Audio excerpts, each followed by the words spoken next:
And speaking of rules of the game, since this is a topic about rules of the game, I am going to give 20 minutes to Professor Jalata, and then the remainder of our time we're going to use for Q&A. So I will...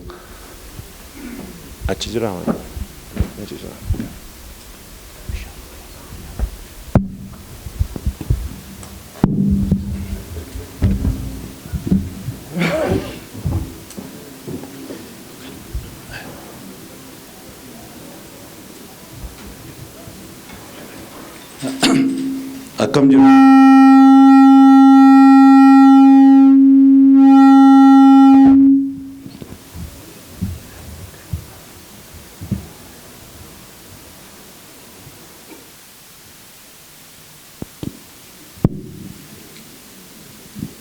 Attam jirtu.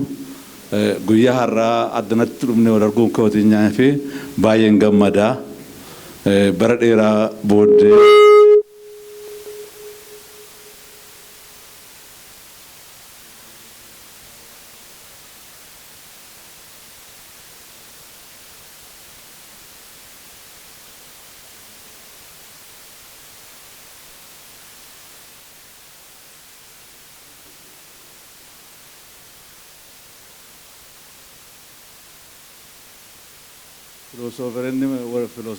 filoosoferri tokko maal jedhee warri filoosofii biyya lafaa kana karaa adda addaa hiikuu jedhe garuu rakkoo guddaan akka itti geeddaranidha jedhe yeroo hundaa rakkoo keenya baay'ee haasofna rakkoo keenyas baay'ee qoranna garuu gaaffii yeroo haasofne booddee gaaffiin uummatarraa dhiyaachaa jiru rakkoo keenya kan akkamitti hubannee furuu dandeenya kan jedhudha. Waa'ee rakkoo furuu kana yoo dubbachuu hin dandeenye seenaa wanta baay'ee haasaa yoo oollee seenaa haasofne gallaa jechuudha. Garuu hiikaa fidanii rakkoo furuun salphaa ta'uu baatellee karaa irratti barbaadanii irratti dubbachuu barbaachisaadha. Kanaaf waan irratti dubbachuu barbaadu jaarmaa hawaasaa ijaaruun humna uummataa jabeessee furmaata akka itti barbaaduu hin danda'amu irratti. Har'a utuu hiikaasaa bira hin naqin rakkoo Oromoon sagalee xiqqoodhaan ibsuu barbaada. Har'a yeroo uummati Oromoo irra keessa jiru hirrina jaarmaa hawaasaas haa ta'u jaarmaa polotikaa hirrina jaarmaa hawaasaa dhabuu keenya kan waan barbaanne argachuu dadhabne amma yoona karaatti danqamnee daddaaqamaa jirruuf waan kana ta'eef maaltu nurra ga'aa jira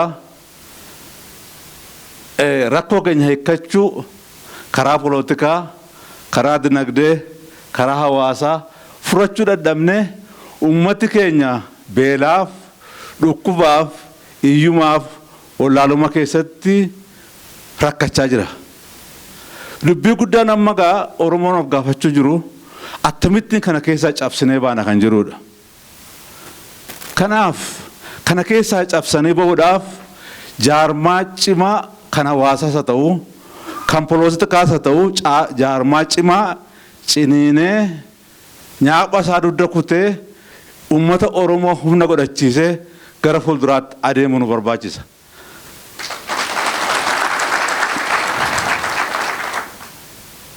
Egaa jaarmaa keessumaa haasaan koo jaarmaa hawaasaa irratti ummati jaarmaa hawaasaa cimaa hin qabaanne rakkoo furachuu hin danda'u.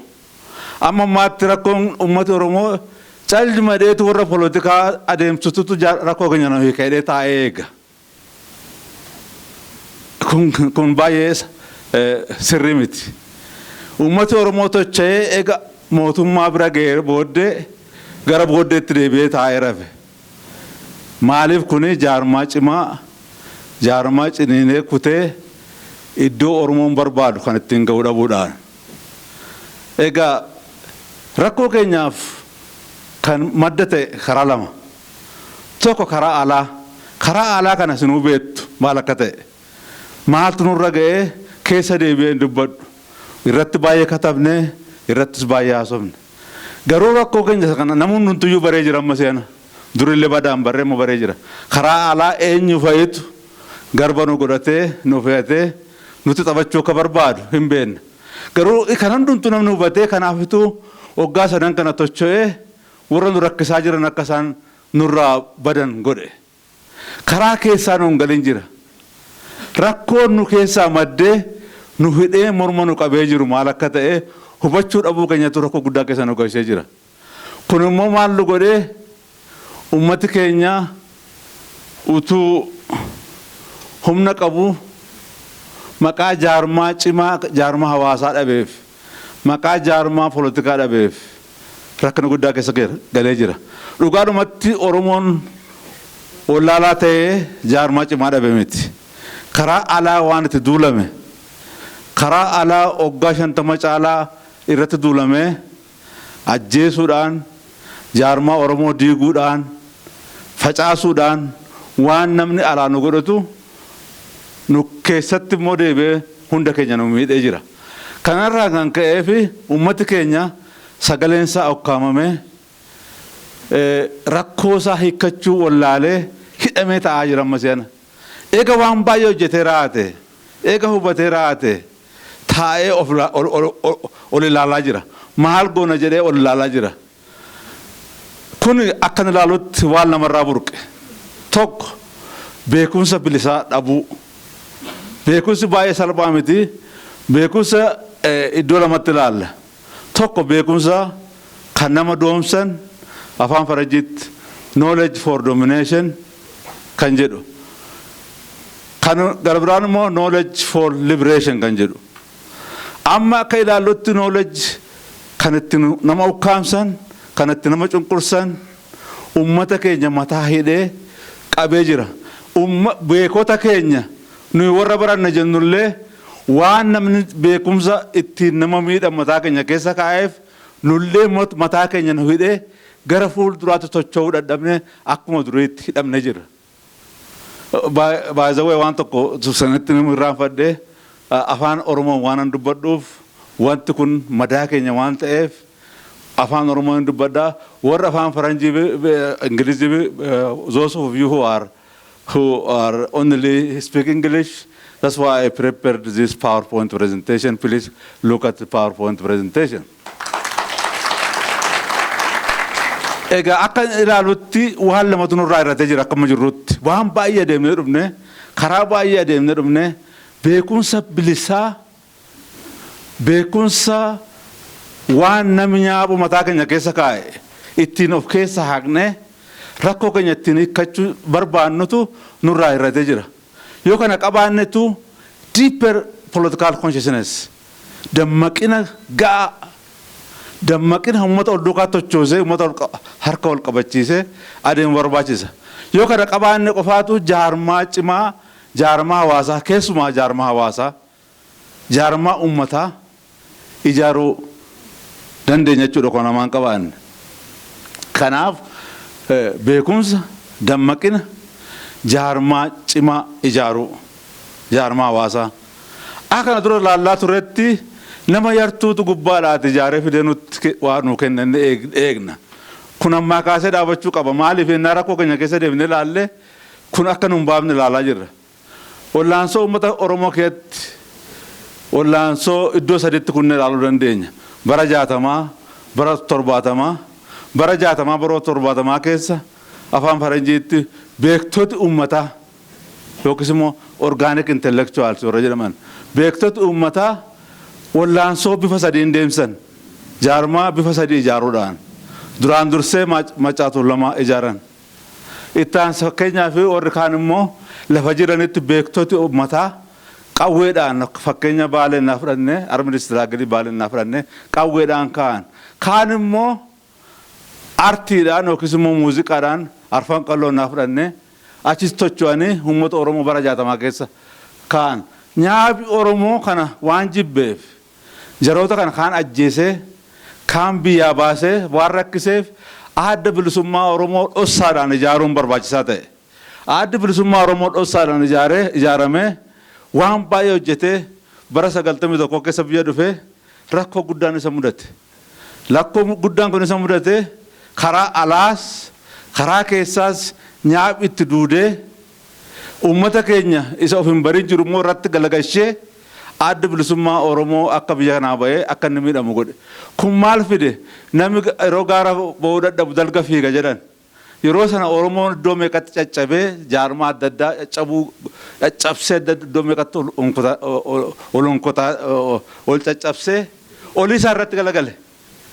Jaarmaa fakkeenyaaf egaa maqaa isaanii hin beektu afaan Faranjiitti sinii kaa'een jira keessa lixee na haasa'u.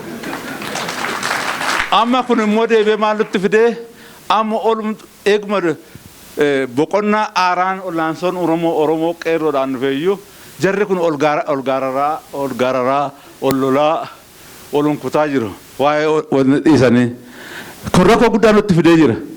Kana dadhabdee qeerroof qarreen kana eegdee dadhabdee tochootee olaansoo bifa haaraan calqabde. Haa ta'u iyyuu malee amuun kana jedhu jaarmotiin Oromoo keessaa akka qeerroof qarreen irratti ijaaramtu warri godhan jiru. Qeerroof qarreen lafumaa kaasee qilleensa keessaa baate miti. Olaansoo waggaa 50 ta'etu qeerroof qarree kaase. Qeerroof qarreen olaansoo Oromoo keessaa dhalatan kana baruun nurra jira. Namooti baay'een qeerroof qarree olaansoo qeerroo waanuma haaraa qilleensa kee aga dubbee godhanii warra laalan jiru. Garuu olaansoo Oromoo keessaa waggaa 50 guutuu beektoti Oromoo awun jiru beektota Oromoo mana barumsaa dhaqan qofaatu jechuu koo miti. Beektota Oromoo warri ofii isaanii beekan warri uummata isaanii jaallatan qotee bulaas haa ta'u warra amantiis haa ta'u warra daldalaas haa ta'u warri kun hundumtuu irratti ba'an hojjetan. Awun kana jedhu beektota Oromoo hundumtuu qotee bulaa Oromoo hundumtuu abbaa amantootaa hundumaa jechuu koo miti. Warra keessaa dammaqanii beekumsa bilisaa godhatantu olaansoo kana gara fuulduraatti adeemsee jechuudha. Amma gaa rakkoo guddaan Oromoo mudatee jiru. Olaansoon kun bifa sadan kanaan waggaa 50 guutuu adeemaa ture.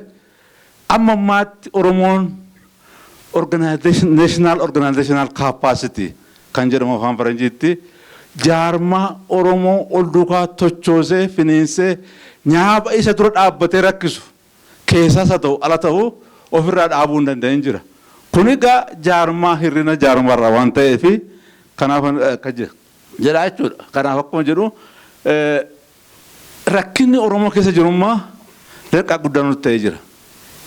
Ol duukaa tochoon uummata ammasii taanee jirru baay'een ammasiitu qabnu har'a immoo Oromoon nama barate baay'een akkasiitu jiru.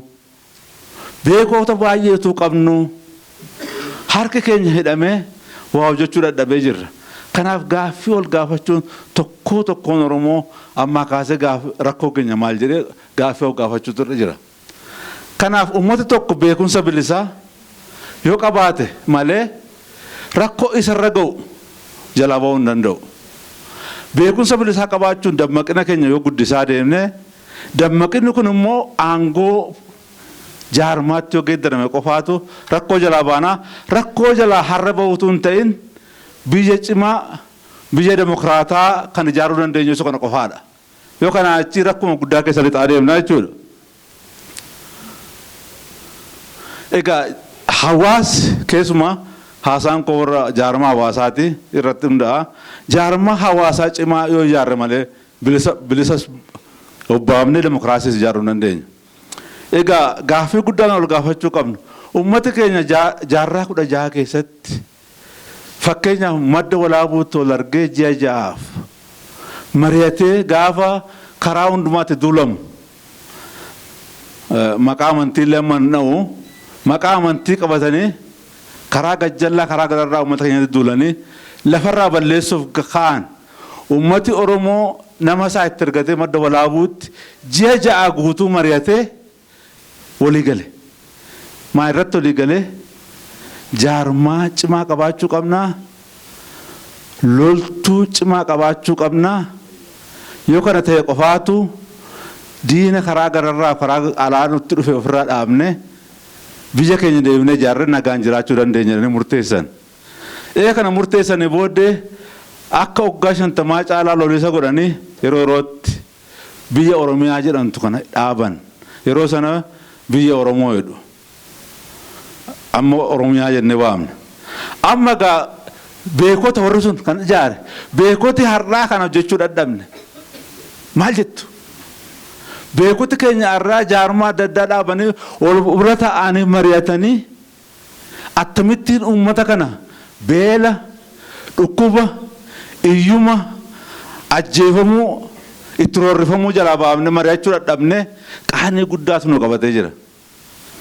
Kun egaa warra barannee jennee digirii adda addaa argannee biyya lafaa keessatti adeemnee barannee waggaa meeqa lolaa turretu gattaa'ee xiiqii waliin qabatee ol jibbee olii isaatti galagalee taa'ee Finfinnee keessatti ol funaanee taa'eetu rakkina guddaa nu qabatee jira.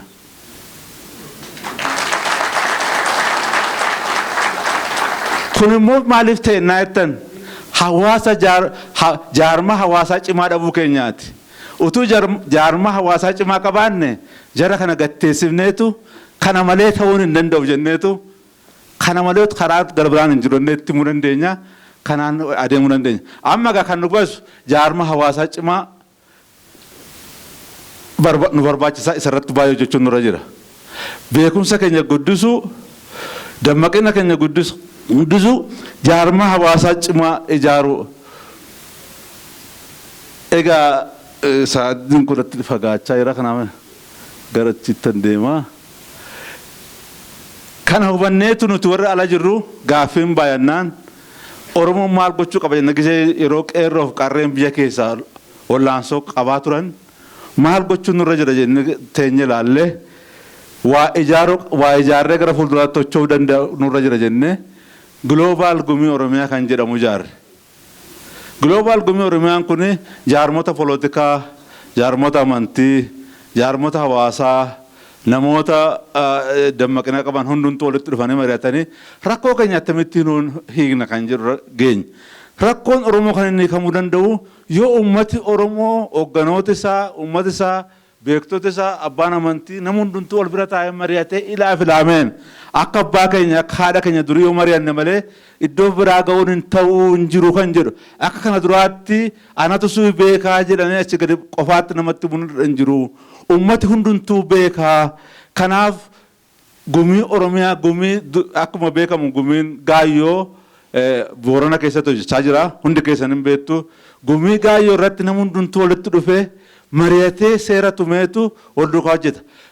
Waan gumii Gaayyoo fakkaatu kun Oromiyaa keessatti ijaarame qeerroo gargaaraa jaarmaa Oromoo hundumaa gargaaraa jaarmaan tokko hin caalu ol bukkee ta'aati mari'adhaati ol duukaa hojjedhaa jennee hojjennee irratti kaanee gaafa duraa kan barbaanne egaa qeerroo gargaaru yaadaan gargaaru beekumsa gargaaru hunduma gargaaru kan jedhuun kaanee hawwii keenya garuu gara fuulduraatti Oromoon ol duukaa dhufee mari'atee ganda isaatti ollaa isaatti lafa jirutti nama eeguu dhiisee nama irraa eegan hin jiru beektota baay'eetu jira. Beektoti warra digirii qaban warra doktorii qaban profeesara qofaa ittaniin eegna nam hundumtuu waan beeku qaba nami wallaalaan hin jiru nami waan hundumaa beeku hin jiru. Kanaaf uummata Oromoo iddoo jirutti namarraa eegee mootummaarraa jaarmaarraa eegee ijaaramnachitu hin ta'in gandatti lafa jirutti maree calqabuutu irra jira. Akkamittiin rakkoo jala baanaa akkamittiin nagaa keenya eeggannaa jedhee mari'atee akka biyyoolessaatti walitti dhufee rakkoo isaa jalaa bahuudhaaf maree calqabuutu irra jira. Yoo kana gochuu hin dandeenye rakkoon keenya itti guddachaa deema rakkina guddaa keessa lixaa deemna. Yaa uummata Oromoon nama biraan eegnaa humna guddaa qabdu beekumsa guddaa qabdu akkuma abbaa keessan durii of ijaaraati rakkoo keessanitti barbaada. Amma guddaa rakkoo guddaan irra jiru polotikaan Oromoo amma seenaa komershaalaayizii ta'eera rakkoo guddaatu jira. Namni hundumtuu karaa barbaadee akkatti waatti argatu barbaada. Garuu wanti barbaachisu rakkoo Oromoo rakkoo uummata Oromoo furuutu irratti hundaa'uun irra jira. Rakkoo uummata kanaa furuudhaaf mari'achuu wallaansoo Oromoo keessatti kan mo'ee kan mo'amu hin jiru uummata Oromoo keessa hundumtuu harka wal qabatee wal duukaa mo'uu qabna. Yoo wal duukaa mo'uu hin dandeenye hin mo'amna rakkoo guddaa keessa kan kana caalu kan durii caalaa dhufa nyaap isa durii caalaa kan qaratee jira waan Oromoon danda'u baree jira kanaaf jabaannee rakkoo keenya hiikuudhaaf harka wal qabannee kan nurra jiran jedha galatooma.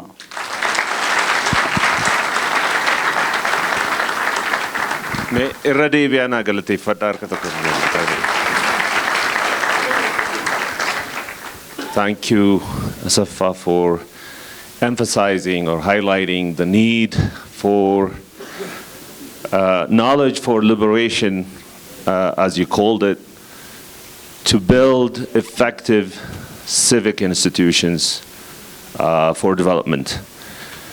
So we have 10-15 minutes for Q&A. Gaaffiif deebiidhaaf daqiiqaa 10-15 qabna. Let me see. Sadiyoon jedhee tokko asii wal keessan fuudha. Kolamii sadantu jira, sadiitu jira. Waanillee maalni gender diversity eegee waanii gochuu yaala. Egaa na of kalcha jalqaba carraasa jalqaba makureedhaaf hin kenna.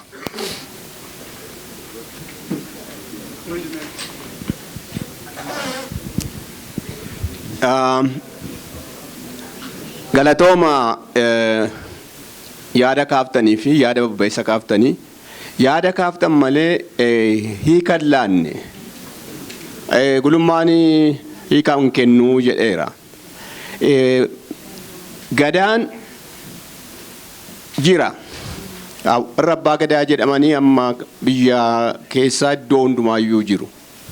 Garuu walitti dhufanii maal godhuu danda'u kan jedhamudha amma. Maal godhuu danda'u yoo jedhu jaarmayaa ijaaruu miti rakkinni keenyaan akkanatti fakkaatutti jaarmayaan jiru. Jaarmayaa ijaaraman kana iddoo tokkotti gudunfuudha. Yaa walitti gudunfamu immoo maal ta'a? Mootummaa ta'a. Rakkinni keenya mootummaadha. Jaarraa 16 Asaffaa diina ofirraa kaase Oromoon. Diina erga ofirraa kaasee booda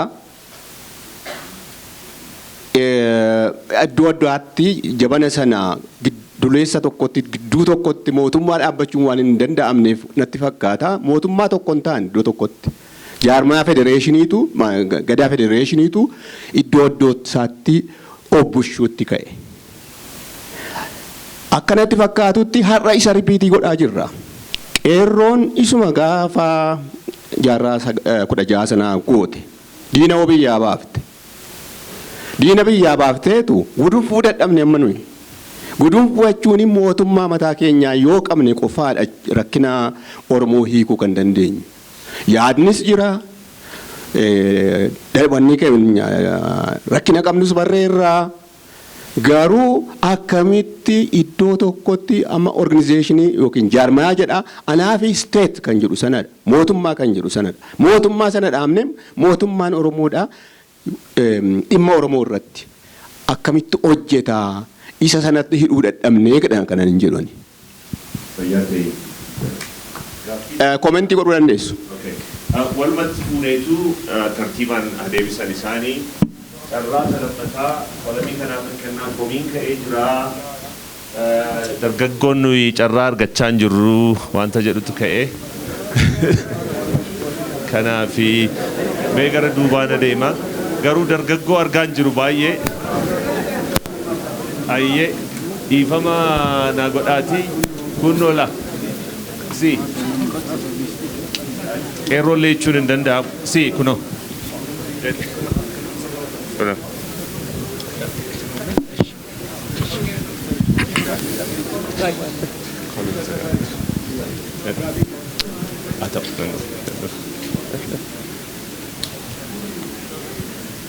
Tole galatoomaa carraan argadhee fi carraan argadhe kanatti oosaan bara dheeraa booddee biyya keenya keessatti gaggeeffamuu isaatiif gammachuu guddaa gammadeera. Maqaan koo Naziif Jamaal jedhama. Waldaa Gaazexeessitoota Oromiyaa irraa. Gaaffiin koo inni tokko qorannoo baay'eetu qoratame. Ala 33ffaadhaaf natti fakkaatee hundoo goruu baadhee nasitti ta'ee 32 darban waraqaan dhiyaatan qorannoon baay'ee gurguddaan dhiyaatan jiru. qorannoon qoratamu tokko akkuma rakkoo biyya keenyaatti inni kan kaasnu qorannoo baay'ee qoratama garuu sheelfii irra taa'a. Hawaasatti gad bu'ee bu'aan buusu kan jedhu rakkoo guddaan akka rakkootti kan ka'u jira instituushinii yuunivarsiitii keenya keessa. Kan oosaadhaan qoratamus yookaan beektonni oosaa keessatti qoratan kara kamiin uummata Oromoo bira ga'ee practically applicability isaa kara kamiin hojiirra ooluu danda'a hawaasa as jiru hawaasa less knowledgeable ta'an kana bira ga'ee amma asuma irratti yeroo Dr. Gammachuun sila pireezentii gochaa turan waan baay'ee gurguddaa waan hin beeknu tun taane waan hin beekne baay'ee hubanne. Gabaabsi. Waa beekuu dhabuu keenya. Kanaaf oosaan maal yaadee jira biyya keessatti harka dheereffatee hojii hojjechuudhaa fi uummata biraan ga'uudhaaf kan jedhudha. Galatoomii. Asan dhufaa gaaffii keessan gabaabsaa pliis yeroon nu jalaa deemaa jira gatii ta'ee fi amma danda'ametti immoo waan irratti dhiyaate irratti utuu gaaffiin keessan xiyyeeffate gaarii natti fakkaata. Aadde iftuudhaafan carraa kenna. Lakki dabarsanii kennuun hin danda'amu carraasii kenname. Haa ta'u. No. Nan dhufa si bira.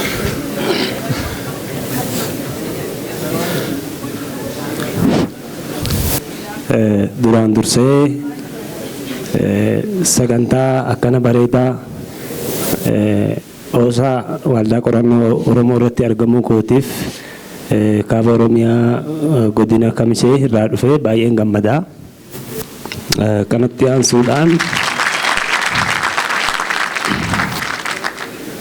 aansuudhaan ani homa 2-3 gaafachuun barbaada. Oromiyaan kutaa 11 qabaa. Kutaan 10 bakka tokkotti dhufee Oromiyaa jedhama. Kutaan tokko immoo Oromiyaa irraa citee halagaa keessa jira. Egaa bakka Oromoon jiru sirni gadaa ni jira. Bakka Oromoo jiru wanni Oromoo fakkaatu ni jira. Ormi